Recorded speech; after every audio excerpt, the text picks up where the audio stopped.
Hey everyone, Mr. Sujano here, your source for gaming, tech, emulation, and open source news. Let's get started. Alright, to kick things off, yesterday we talked about EA and how it seemed like EA was banning people from playing It Takes Two if they didn't purchase it from EA's storefront. There seems to be an issue with Steam and PlayStation and EA Origin. And that issue is still ongoing. And well, today we're talking about Activision. Surprise, surprise. It appears that Activision is having a very similar issue. This time they're banning accounts for playing Call of Duty Modern Warfare 3 on GeForce Now. I'm not joking with you here. I wish I was, but there were so many reports that even a big account like Charlie Intel reported on it. Charlie Intel reports specifically on Call of Duty stuff.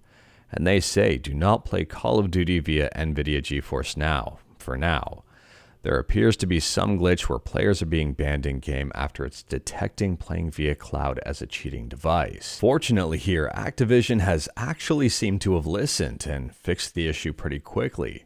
Here's the statement on Twitter. An issue has been resolved in which players who access the game through cloud services received improper account enforcements.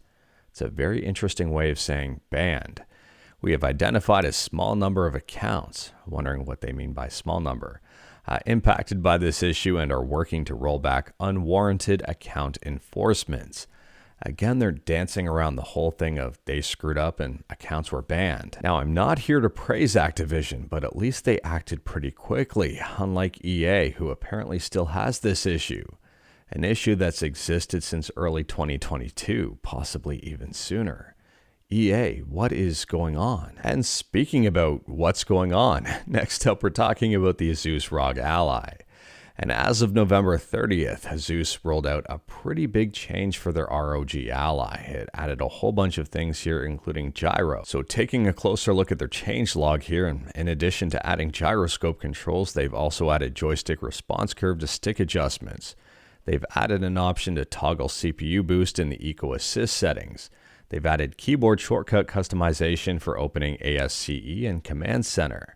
They've added AMD advanced graphic options, and you can now share captured images and video to Discord and TikTok. However, if we head to the ASUS ROG Ally Discord, there appears to be some sort of issue behind the scenes where people can't update the Armory crate. For example, here's a thread where someone's asking for help because it's not connecting to the internet, and a lot of people are saying same here. I mean, a lot of people. There are a number of different threads on this, and this person here says, for me, it's stuck at connecting to internet or sometimes even downloading, but the progress bar never moves.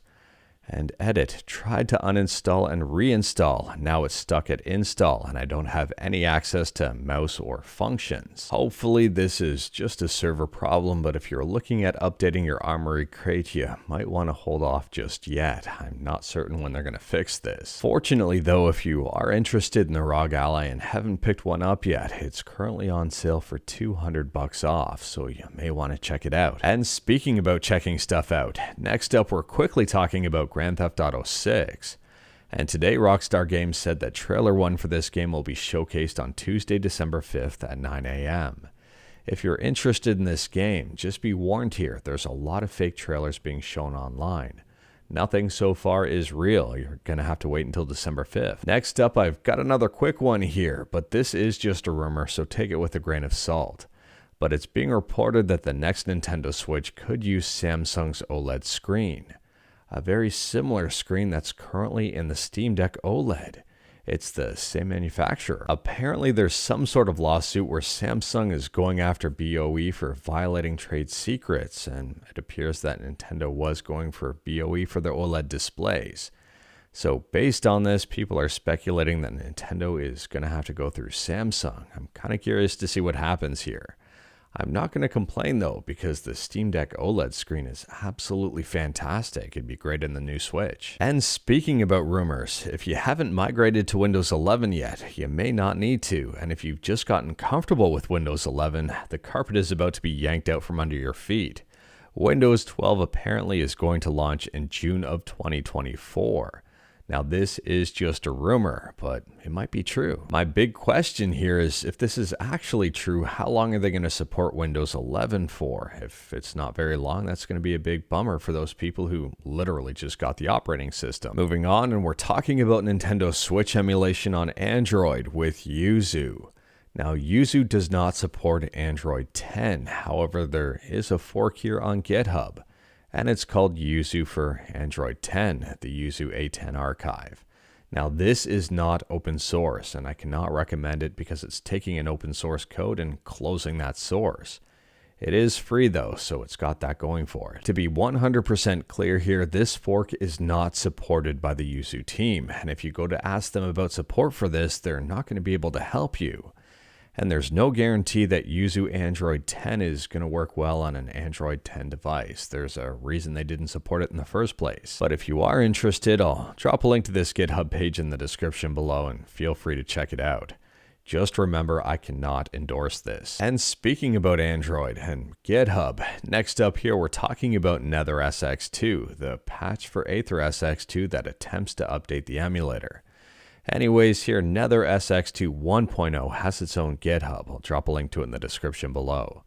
This is the initial release of NetherSX2. It's since been improved. But at the same time, if you're interested in the free and open source code, you have access to it. And to avoid any sort of confusion whatsoever, I'll drop a link to the NetherSX2 patch in the description below as well. And this is the most up-to-date, most recent patch with GameDB and ControllerDB updates. But anyways, that is all I've got for you in this one. Straight to the point, all stuff and no fluff. We talked about a bunch today. Let me know your thoughts about absolutely any of it in the comments below. If you like this video, leave a like. If you didn't like this video, leave a like. Hit that subscribe button, check out my other videos. Don't tempt fate, save your state.